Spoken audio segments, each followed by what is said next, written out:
Olá, meus amigos aí da Paraíba, né? E aos que também estão acompanhando aí esse congresso online e são de outros estados, tá? Espero que esteja tudo bem com vocês, tudo na santa paz de Deus, tá bom?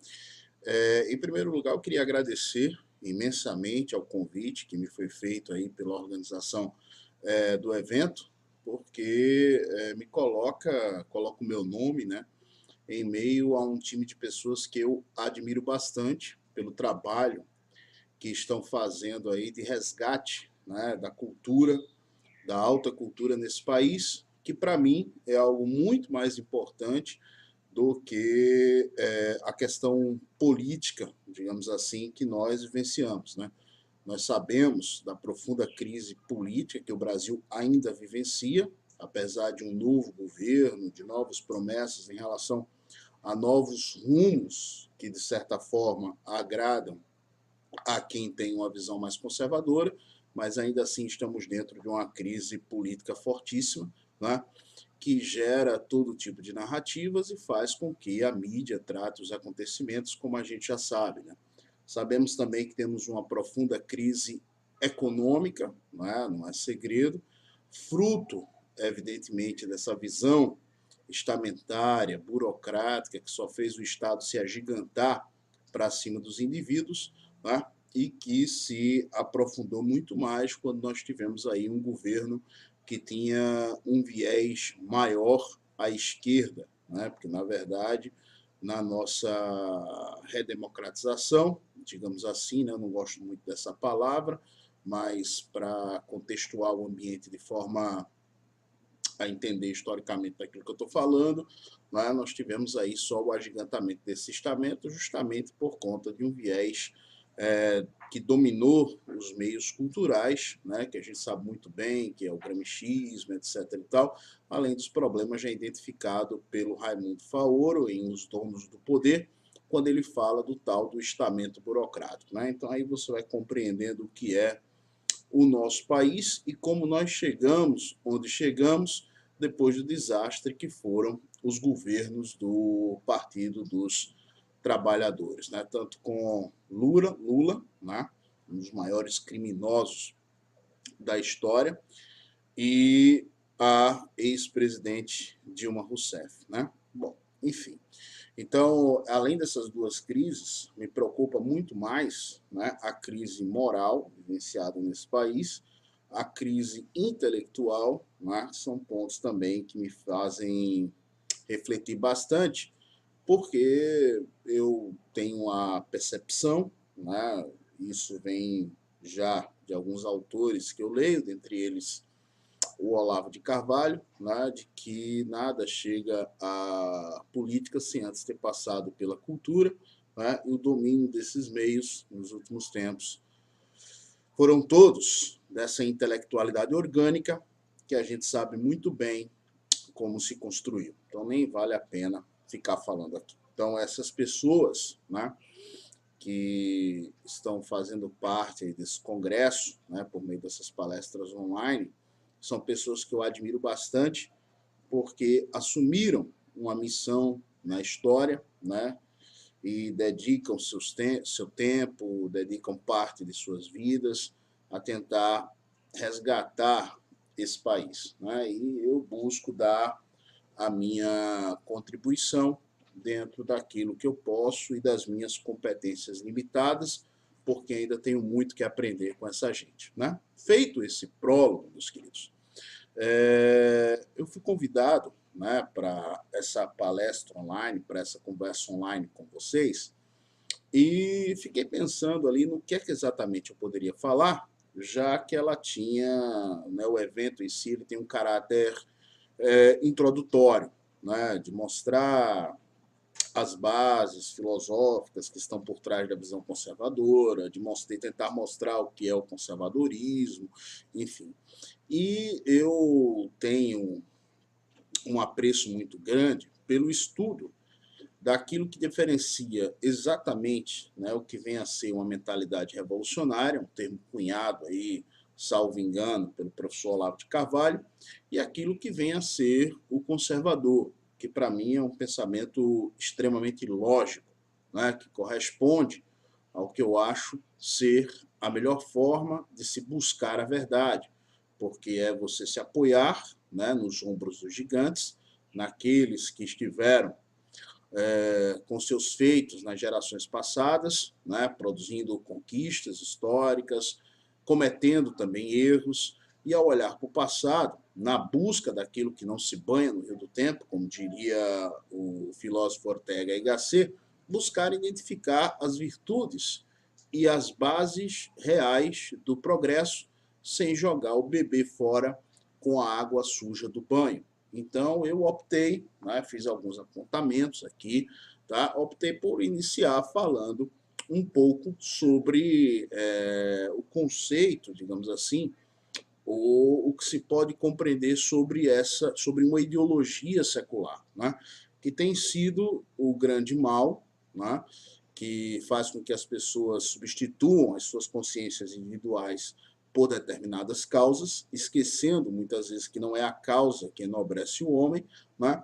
E ao substituírem as suas consciências individuais sobre essas causas, se acreditam, né, profetas de um futuro, né, defensores de um futuro que nunca vem, né, e passam a justificar os seus atos em nome deste mesmo futuro utópico que reside na crença de uma sociedade perfeita, onde o mal seja extirpado e por aí vai. Então, o revolucionário ele se sente um agente da história, onde todos os seus atos são justificados em nome daquele lugar utópico onde ele quer chegar, né? Isso muito mais agravado a partir do momento em que se tem o conceito do socialismo, dito científico de Karl Marx, né? Que também não diz muito lá aonde quer chegar, aliás, como chegar, mas fala apenas daquele paraíso na Terra tão prometido. Tá? Então, é muito comum, em tempos atuais, se falar, né, tanto sobre esse tal viés ideológico sobre as coisas, né, sobre a interpretação da realidade, sobre o uso de meias-verdades ou até de verdades dentro de uma narrativa que visa ali um fim político. Todavia, meus queridos, antes de entrar nesse turbilhão, é necessário que a gente defina exatamente o que é que a gente compreende por ideologia, sobretudo quando a gente associa o termo à palavra secular, né? A ideologia secular que promoveu as grandes tragédias do século XX, como o nazismo, o comunismo, né? E os seus genocídios, seus milhões de mortos. Passando por vários pensadores que estudaram sobre o tema, incluindo aí um livro que eu acho muito interessante de se ler, que é o Ópio dos Intelectuais, que mostra justamente como essas ideologias seculares ganham espaço, né, entre esses seres que se acham iluminados, né, e eu estou utilizando aqui a palavra intelectual dentro daquilo, por exemplo, que compreendia Antônio Gramsci, né, uma intelectualidade orgânica, envolvendo, evidentemente, tudo aquilo que é uma classe falante, né, então, passando pelo Ópio dos Intelectuais de Raimundo Iaro, né, eu, juntando esses autores, juntando essas reflexões, tá, optei e opto por frisar nas minhas palestras, nas minhas conversas, que passo a compreender ideologia como um conjunto de ideias que busca travestir os fins políticos presentes em um discurso de um grupo A ou de um grupo B. Com isso, evidentemente, coletivizando pessoas, transformando-as naquilo que se convencionou chamar de idiotas úteis, para substituírem as suas consciências individuais pelas suas causas e serem os obreiros, né, desse futuro utópico, feito aquele desenhozinho do burro atrás da cenoura. Né? Um francês, um filósofo francês, não sei aqui como pronuncia, mas eu acho que é Destutt Tracy, tá? Se a pronúncia estiver errada, eu já peço perdão, mas que viveu aí entre 1754 e 1836, ele colocava a ideologia como uma ciência, né? A investigação da origem das ideias humanas ligadas às percepções sensoriais do mundo externo. Logo, não necessariamente, digamos assim, a interpretação exata do real, né? Mas muito distante do real, moldando assim discursos, né? Já se a gente for levar para as correntes marxistas, A ideologia ela vem como a totalidade, né, das formas da consciência social, o que significa, dentro dessa visão, um conjunto de ideias que legitimaria o poder da classe dominante para justificar o seu domínio sobre os dominados. É interessante que um conservador, né, ou quem se interessa pela postura, quem está começando a estudar sobre a postura, se debruce, né, sobre os estudos que envolvam essas ideologias seculares e a tentativa de compreendê-las.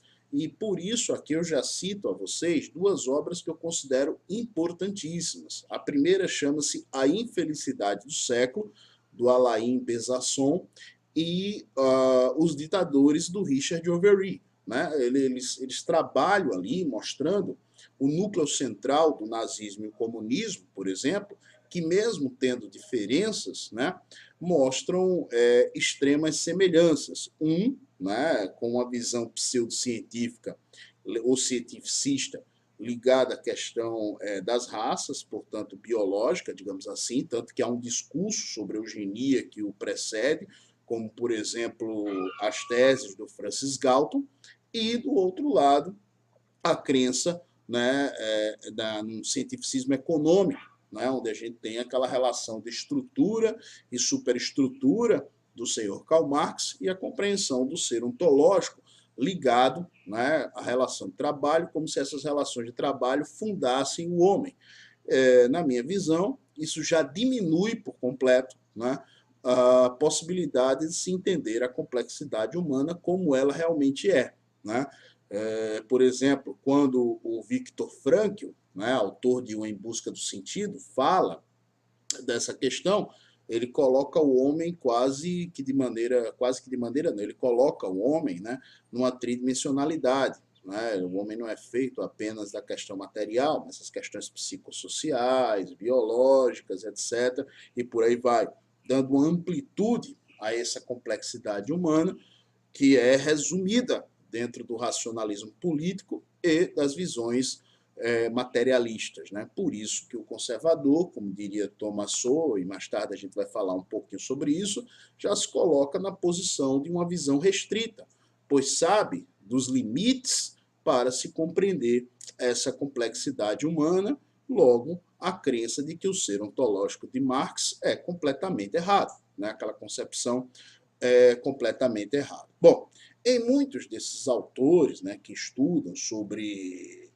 as ideologias, a essência de que se trata é mostrar, né, que essas ideologias seculares, né, é algo que massacra a realidade para criar uma falsa consciência das coisas por meio de um ordenamento que eu diria pseudológico, porque dá a aparência de uma lógica, porque ele é extremamente coerente, né?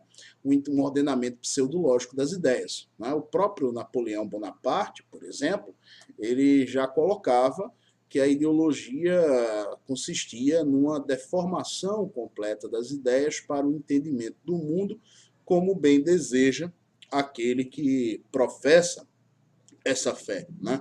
Tem uma obra interessante, não é de um conservador, mas que ajuda nesse sentido. Chama-se Ideologia e Cultura Moderna, salvo engano, de um cara chamado John Thompson. Ele faz esse estudo da evolução e sai tentando ali definir o termo.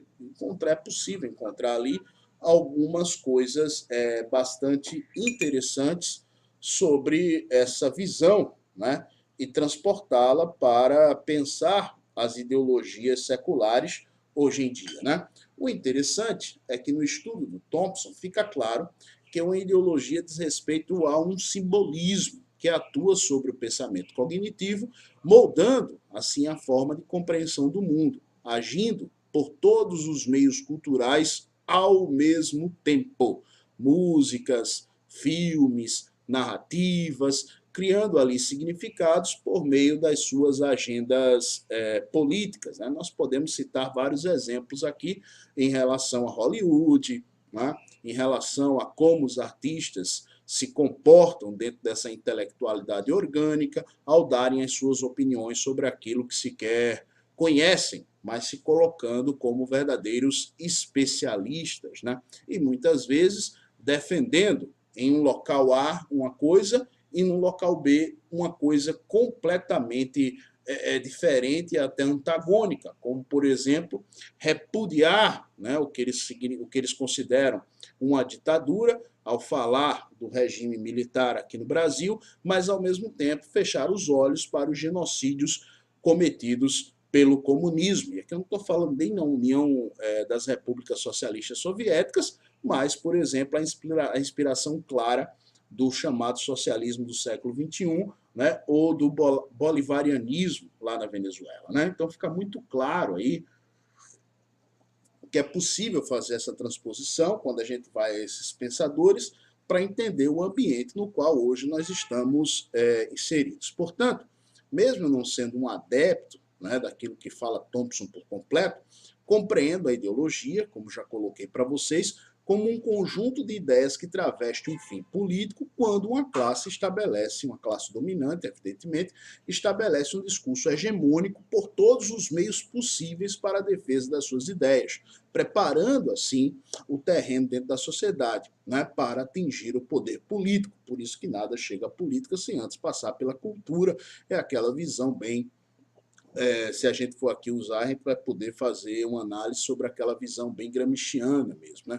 Muitas vezes, né, esse processo despreza a verdade, muitas vezes não, quase sempre despreza a verdade, ou só utiliza da forma que é do seu interesse, despreza os fatos, ou os utiliza dando a narrativa que é do seu interesse, né, deturpando-os, para que assim possa caber dentro das concepções que são previamente assumidas. Né?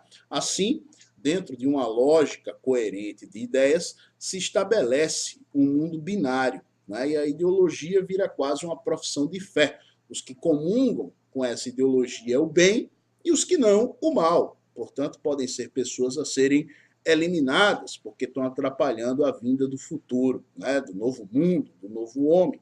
No nefasto nazismo, por exemplo, né? Que foi um regime nefasto, com os seus milhões de mortos, as ideologias já trabalhavam nesse sentido. Né? A ideologia, perdão, já trabalhava nesse sentido. O próprio Goebbels frisava isso, né? Por sinal, dentro de métodos propagandísticos inspirados já na forma como os bolcheviques agiam lá na Rússia. Né? Quem diz isso não sou eu. Quem diz isso é um sujeito que analisa os textos do Goebbels numa biografia de Hitler chamado Joachim Fest. Tá? Acredito que seja uma biografia do Hitler que merece ser lida. Né? Então, nazismo e comunismo, que são as piores tragédias do século XX, com os seus milhões de mortos, possuem determinadas semelhanças profundas, né? Apesar das diferenças das concepções dentro de suas ideologias, e por isto nunca é demais frisar que são dois lados de uma mesma moeda, e que se distinguem completamente daquela visão conservadora moderna fundada lá no Edmund Burke. Logo, meus caros, quando conservadores afirmam, né, que a postura que nós assumimos ela é filosófica e anti-ideológica, como, por exemplo, é possível notar ao se ler Michael Oakeshott, né, a busca por sair desse viés ideológico, né, é querer dizer que é muito mais importante buscar sempre a verdade, retomando aos princípios básicos da filosofia por meio de métodos investigativos e por meio de análises que respeitem os fatos, identifiquem as correntes de poder atuantes sobre determinadas ideias e que, por consequência, atuam sobre nós mesmos. Né?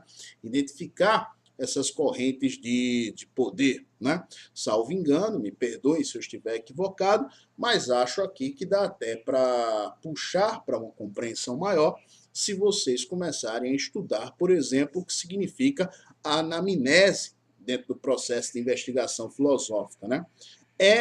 Por sinal, não a anamnese, mas essa forma de compreender a realidade sem esse viés ideológico, é a lição, ao meu ver, de Michael Oakeshott, um pensador ainda muito pouco conhecido aqui no Brasil, infelizmente, quando ataca o racionalismo político e a fé política. Né? O compromisso, né, assumido ali por Michael Oakeshott é a busca pela verdade.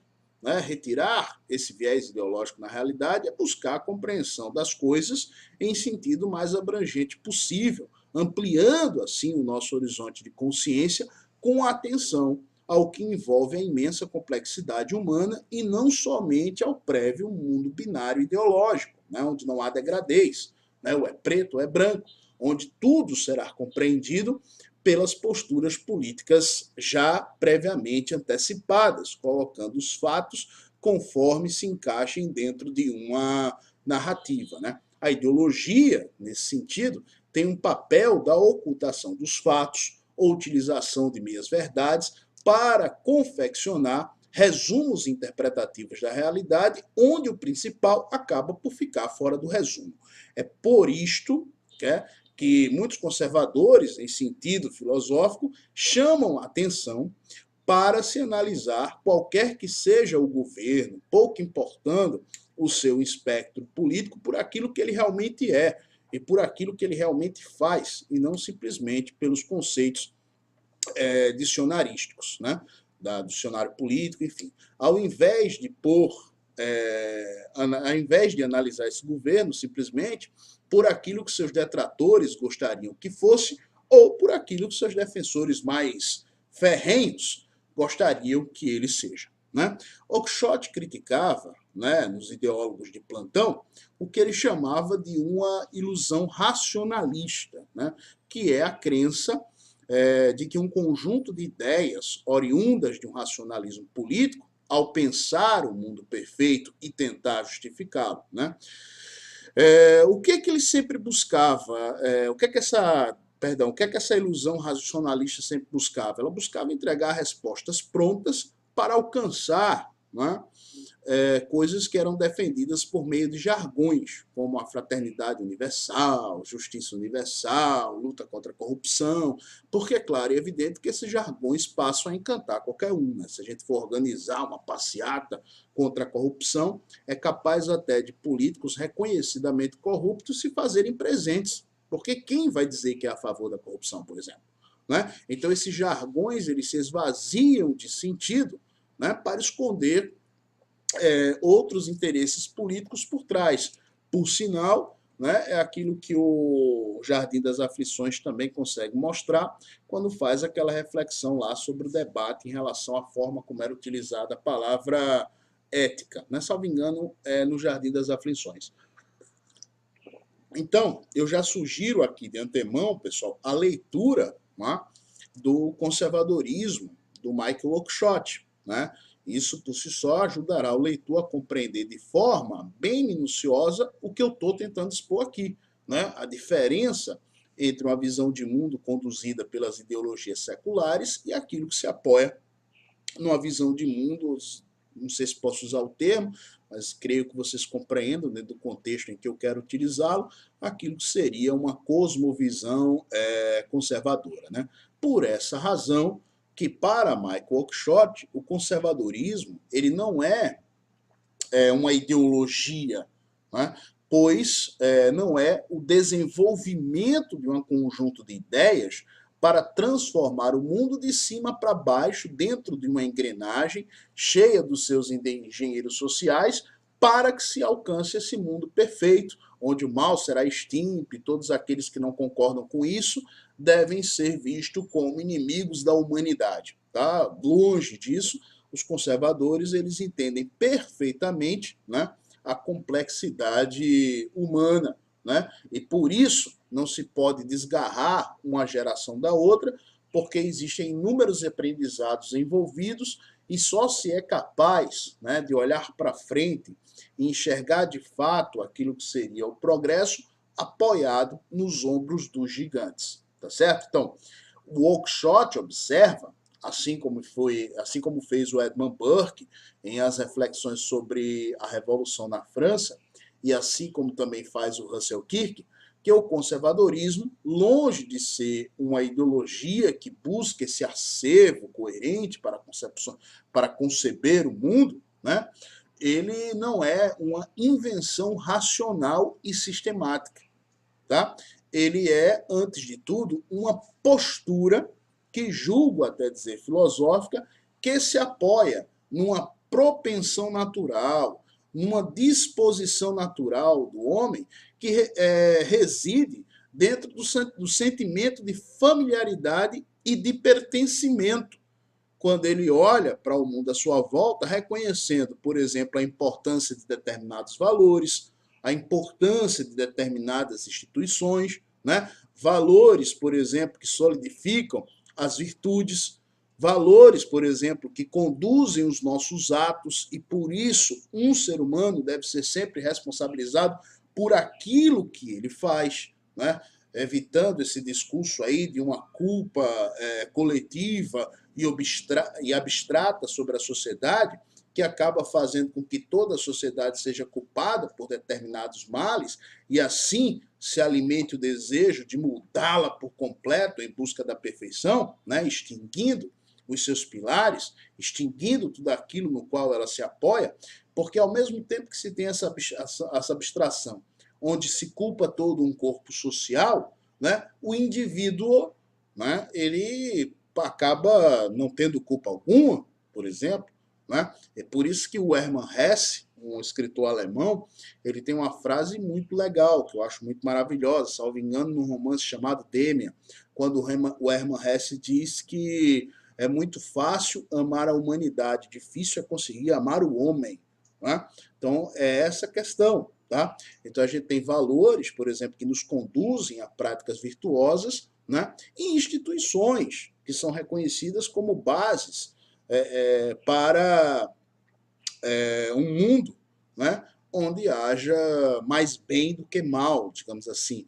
E essas instituições, por exemplo, como a família, como as oriundas das religiões, tá certo? Que estão, evidentemente, por fora do Estado. Então, isto por si só já nos faz pensar na função do Estado. Né? O Estado não pode ser jamais esse grande leviatã, né? Que toma conta de tudo, que determina valores e que assumem o papel dessas instituições, se colocando acima de todas elas, né?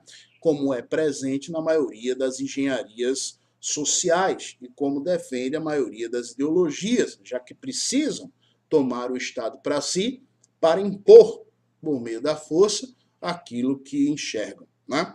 Isso faz, por exemplo, com que o Michael Oakeshott entenda o perigo de sobrepor à realidade um projeto ideal de sociedade, desprezando aquilo que para mim é óbvio, que partimos, no observar da realidade que nos cerca, de uma sociedade preexistente, que acumula instituições e valores que, ao longo da história, demonstram, né, na prática, que trazem resultados positivos por meio das descobertas de experiências, de conquistas, etc., bem como a possibilidade de nós reconhecermos os erros cometidos ao longo da história para buscar corrigi-los, né, para buscar refletir sobre eles. Para mim, este é um sentimento óbvio, muitas vezes, né, desprezado pela razão articulada, né, esse racionalismo político, dos que se sentem iluminados, né, por terem desenhado lá em um guardanapo qualquer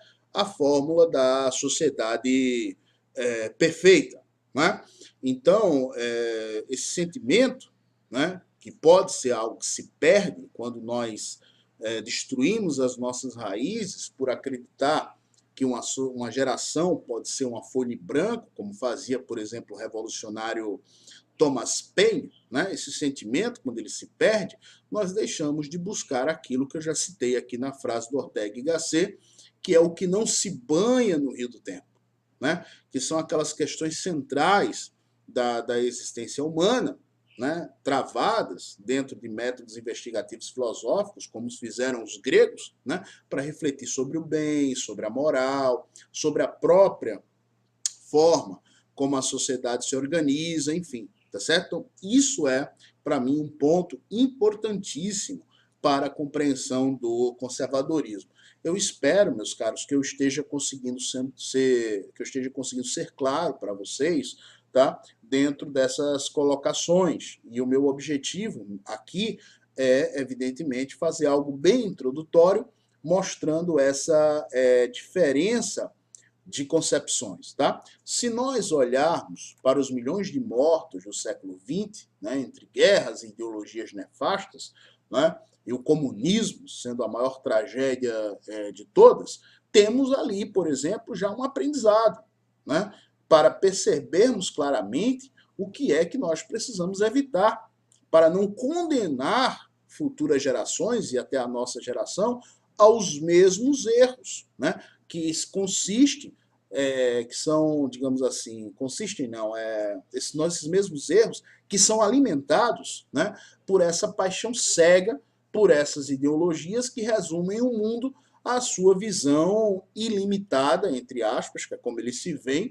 ao mesmo tempo em que os adeptos dessas paixões se veem como os solucionadores de todos os problemas, né? E aqui, né, é importante citar uma obra que eu acho que traz uma reflexão profunda sobre a visão que se pode ter a respeito da complexidade humana, que é a obra Conflito de Visões, do Thomas Sowell. Por isso que aqui eu quero falar um pouquinho daquilo que o Thomas Sowell colocava como visão irrestrita, né? Repito, está lá num livro chamado Conflito de Visões. O Sowell, ele demonstra claramente que, por força da natureza, né, nós temos uma visão restrita e não irrestrita, né? Porque nós temos um limite de compreensão para a realidade na qual nós estamos inseridos, né? Então, por isso, nós nos cercamos de referências e do próprio processo, né, da evolução de gerações através de gerações, para entender, né, essa realidade que nos cerca. Tá? Então, por isso eu valorizo muito, por exemplo, que coloca o Chesterton, quando ele fala que a democracia tem a necessidade, né, de firmar um acordo entre os vivos e os mortos. Claro que ele constrói isso dentro de uma linguagem metafórica, mas essa questão, né, de buscar esse acordo, a democracia dá voz aos mortos, é justamente subir nos ombros dos gigantes para aprendermos, né, para pensarmos, né, dentro daquilo que eles já, de certa forma, pensaram e descobriram. Não se pode desprezar essas raízes. Por isso que o sentimento conservador é algo natural, como eu já frisei lá atrás, né? E se opõe completamente a essa mentalidade revolucionária, tá certo? Então, quando o Chesterton coloca isso, né, eu acho que ele faz uma reflexão acertadíssima e por isso que é outro autor que eu indico a vocês, né? Porque, meus caros, isto está longe, né, a postura conservadora, de ser um reacionarismo, digamos assim. Tá? Mesmo a gente utilizando, muitas vezes, até por xiste, por piada, né, dentro da guerra de narrativas, o termo reaça e tal, né, o reacionário, né, o reacionarismo, ele guarda a sua utopia na ideia de um passado perfeito, né, ao qual nós precisamos voltar. Né? O revolucionário guarda sua utopia num futuro que vem, né, mas que é prometido por essas ideologias e, como eu já expliquei aqui, todos os atos acabam sendo justificados por essa causa. O conservador, no entanto, ele não é uma figura que esteja ali posicionada avessa ao progresso e olhando para trás. Não, ele está olhando para frente. Tá? Só que ele não trata o progresso como um mero mito. Né? Olha, se há progresso é porque é bom, e por si só é bom. Isso é um mito progressista. Tá? E o conservador ele vai olhar para este mito e vai dizer, peraí, né? A quem cabe o ônus da prova, né? Dessas mudanças que estão sendo postas de cima para baixo, desrespeitando tradições, desrespeitando valores, desrespeitando costumes, desrespeitando visões religiosas, porque faz parte do homem o direito a uma visão transcendente, quando ele, em sua consciência individual, está buscando um sentido para a sua vida. Tá? Então, é esse questionamento. Porque quando eu faço esse questionamento, eu vou buscar, né, dentro daquela realidade, os pilares que garantem o progresso. Tá? Então, é essa relação que eu preciso estar atento. E esta relação, evidentemente, se dá quando nós temos a consciência da restrição das nossas visões, porque a complexidade humana é grande, né? Ela envolve aí um degradê que não cabe no mundo binário, aonde quem não esteja dentro daquela profissão de fé, de uma ideologia, é necessariamente um inimigo. Ou como diria um pensador de esquerda aí, né, que colocou que para estes seria necessário uma boa pá, uma boa cova, uma boa espingarda, e por aí vai, entendeu? Então, o conservador, repito aqui, ele não é avesso à mudança nem avesso ao progresso, mas simplesmente um questionador desse mito do progresso pelo progresso, quando empurrado goela abaixo, dentro de uma estrutura de uma engenharia social, né, justificado por uma ideologia e que visa destruir tudo, como, por exemplo, agora faz o globalismo. Né? O globalismo, o que é que ele é? A tentativa de empurrar de cima para baixo, né, uma concepção universal de um mundo, né, atrelado a uma única fonte de poder e mando, lidando com o comportamento das pessoas, fraudando democracias, destruindo soberania de países e por aí vai, tá certo? Então, é isso que a gente precisa compreender, tá certo? Porque se a gente for levar em consideração apenas algumas causas, não é a causa por si só que enobrece o homem, como já diria aí, salvo engano, o Olavo, né? Colocou isso muito bem, tá certo? Não é uma causa que enobrece o homem, porque muitas vezes esta causa, tá certo? Ela está sendo ali proferida, mas por trás dela os objetivos são completamente outros. É por essa razão, né, que uma das maiores forças do progresso na humanidade, né, do verdadeiro progresso, por exemplo, né, aquele que se sustenta, digamos assim, e eu defendo isso piamente, o cristianismo. Tá? E eu defendo isso com base em historiadores como Christopher Dawson, Thomas Hood Jr., tá certo? E a Regina Pernoud, tá? Que são historiadores que mostram claramente o que a cosmovisão cristã conseguiu oferecer. Né? É dela que surgiram orfanatos, hospitais, universidades, até mesmo, né, aquilo que eles tentam colocar como sendo obscurantismo, quando nunca foi. Né? Porque esse obscurantismo, entre aspas, na verdade, é o espalhar de luzes, né, que permitiu a reanálise de Aristóteles, que permitiu o desenvolvimento de pensamento científico, que permitiu Santo Tomás de Aquino, Hugo de São Vito, Agostinho, né, Santo Agostinho, e por aí vai. Né? Se a gente for citar aqui os campos científicos, por exemplo, Gregor Mendel, né, eu esqueci agora o nome dele, mas o próprio pai da teoria do Big Bang está dentro da igreja. Tá? Isso não significa dizer, evidentemente, que cristãos não erram. Como eu já disse, os indivíduos têm que ser vistos como indivíduos e os atos cometidos por eles responsabilizados. Mas foi esta cosmovisão cristã, consequentemente cristãos, porque nenhuma cosmovisão anda sozinha por aí, né? As pessoas é que agem, os homens é que agem, né? Eles conseguiram tantas evoluções. E aqueles que passaram a flertar ou absolveram o secularismo em suas épocas acabaram deturpando essa cosmovisão cristã e resultando no que resultou. Né? E muitas vezes, a partir desse secularismo, essa visão de sociedade perfeita. Afinal, essa concepção dentro do socialismo utópico, por exemplo, ela é anterior a Karl Marx. Né? Havia muito disso, pois já era possível, por exemplo, identificar esse racionalismo político denunciado por Michael Oakeshott. Né? Aliás, identificar esse racionalismo denunciado por Michael Oakeshott, por exemplo, na tentativa de Tommaso Campanella descrever uma sociedade perfeita lá no clássico A Cidade do Sol. Eu indico aqui que vocês leiam esse livro, A Cidade do Sol. Né? Essa visão racionalista de uma sociedade perfeita se faz presente lá. Lá se tinha a crença profunda em uma sociedade posta de cima a baixo para fundar o novo homem e o novo mundo, né?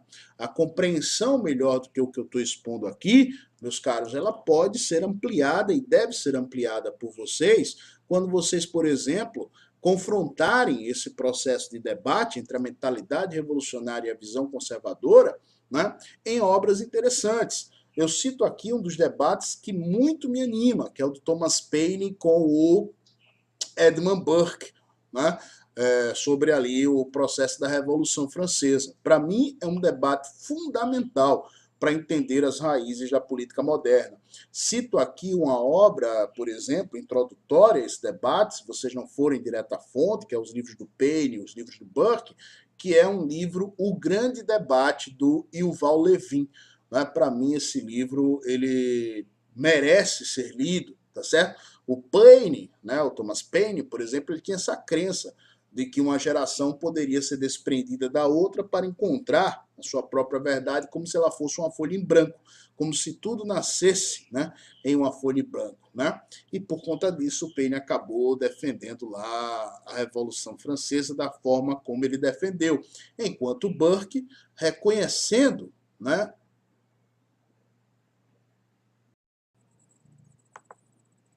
bom, gente, travou aqui a máquina, né, mas eu gravei uma boa parte. Eu espero aí o pessoal consegue fazer a junção dos vídeos para vocês, tá? Peço desculpa, mas vou retomar exatamente de onde parei, né? Então, enquanto Paine tinha aquela visão que eu citei, o Burke, reconhecendo os problemas reais de uma sociedade, fazia reflexões em um sentido oposto e defendia que uma geração atual não poderia se desprender da outra, nem desprezar que as conquistas estão fundadas em profundos alicerces, né? Enxergava o Burke já ali as consequências trágicas desse racionalismo político que mais tarde é tratado de maneira tão profunda pelo Michael Oakeshott.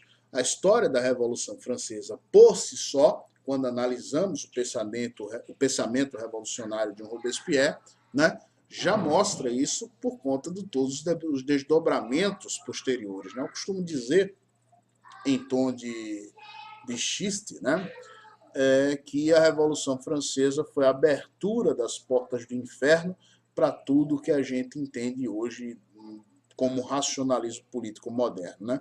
Portanto, né, me permitam aqui agora citar uma frase do Oakeshott que eu acho maravilhosa como definição do que seria o pensamento conservador. Abre aspas.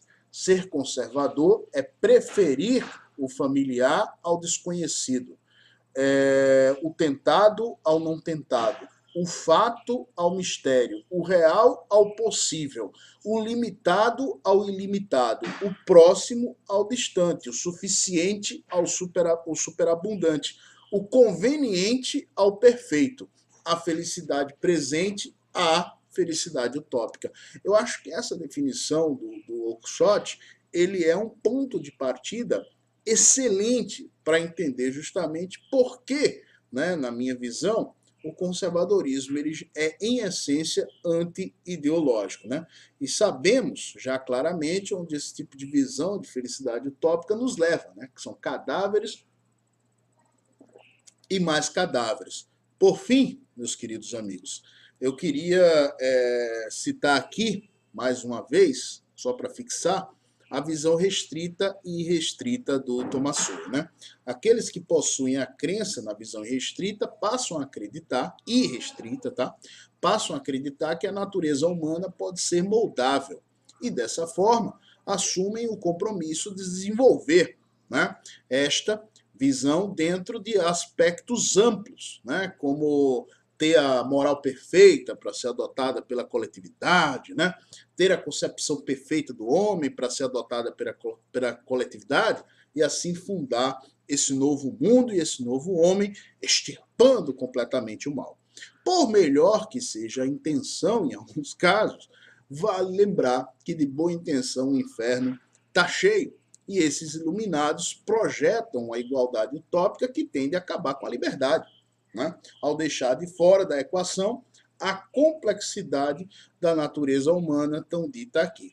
Já aqueles que apoiam uma visão restrita entendem o homem como um ser com suas próprias limitações, oriundas da sua própria natureza, e que não muda de forma tão fácil, pois cada ser humano, né, é um universo, entre aspas, em si mesmo, digamos assim, com suas experiências, angústias, aflições, medos, sentimentos, enfim, por aí vai. Então, a primeira é utópica e deseja que o corpo do cliente, né, se adeque à roupa do alfaiate. A segunda, sabedora de suas limitações, não desacredita em avanços e mudanças, mas tende a compreender de maneira profunda essa natureza do homem, né, que é a essência da liberdade e dos valores que devem ser preservados e estimulados para que o bem floresça, ciente, entretanto, de que o mal nunca será exterminado da sociedade porque ele existe. Né? É preciso combatê-lo? Sim. É preciso buscar melhorias? Claro. É preciso lutar por justiça, pelas virtudes? É evidente que sim. Ninguém está dizendo o contrário. Porém, até para isso, nós precisamos, por exemplo, de uma moral objetiva que não fique ao sabor das ideologias e seus fins políticos. E isso não é por meio do Estado. Né? Isso não se tem por meio do Estado, mas justamente com foco naqueles valores e instituições que até aqui a gente discutiu. Esta moral encontra apoio em uma cosmovisão transcendente, né, ou imanente, que não pode ser compreendida pelo mero racionalismo político ou pela ideologia. Daí o conservador ter o respeito às tradições, religiões, culturas, sem, né, aquele relativismo posto pelo progressismo, como multiculturalismo, etc., que observa tudo como uma mera construção social. Né? Muitas vezes essas visões em conflito possuem até premissas iguais ou semelhantes. Exemplo, a busca de justiça para com os mais pobres e necessitados. Né? Como se só eles tivessem essa virtude e os outros não. A questão é, tá, tudo bem, como é que eu vou buscar e promover essa justiça? Essa é a questão. Se eu perder isso de vista, tal coisa, né, tal discurso, vai ser apenas um linguajar inflamado cujas práticas podem ampliar o abismo que finge combater. Né? É o caso, por exemplo, dos bolcheviques, que, em nome do combate a uma tirania, foram muito mais tiranos e muito mais perversos do que tudo aquilo que já tinha acontecido na Rússia. O conservador, portanto, reconhece essas limitações e trabalha com elas. Né? Por isso tem um apego ao aprendizado em relação ao passado e para manter, né, sempre no seu horizonte o que deu certo, né? Para que não se jogue o bebê fora com a água suja do banho, tá? Bom, eu espero ter sido claro e objetivo, né? Relembro apenas que a minha preocupação aqui de citar algumas obras é uma tentativa de ampliar esse nosso diálogo, pois eu quero que vocês vejam esse vídeo como um ponto de partida, jamais e nunca como um ponto de chegada, porque eu sou apenas uma coisinha pequena nesse universo de tanta coisa que vocês precisam ouvir e ver, e talvez até eu esteja ocupando o tempo de vocês. Mas é isso que eu tinha a colocar. Eu agradeço demais. E dito isso, meus amigos, eu espero ter tocado aqui em pontos importantes dessa introdução que me foi recomendada para este evento, né, que eu já falei da importância dele para o país. Que Deus abençoe a todos nós nessa luta para que sejamos, como bem lembra Santo Tomás de Aquino, homens a serviço da verdade, tá? E jamais homens que queiram ser donos dela, pois a verdade, dentro da cosmovisão que eu defendo, não é uma ideia, mas um homem, nosso Senhor Jesus Cristo. Tá? Então, que Ele ilumine as nossas consciências, nos faça instrumento do bem para com o próximo, para nós mesmos, e que Ele cresça em nós para que nós venhamos a diminuir, né, nessa tarefa e executar essa tarefa de sermos instrumentos. Fiquem com Deus, meus queridos, que nosso Senhor Jesus Cristo abençoe a todos vocês e, mais uma vez, muito obrigado pela oportunidade. Fiquem com Deus.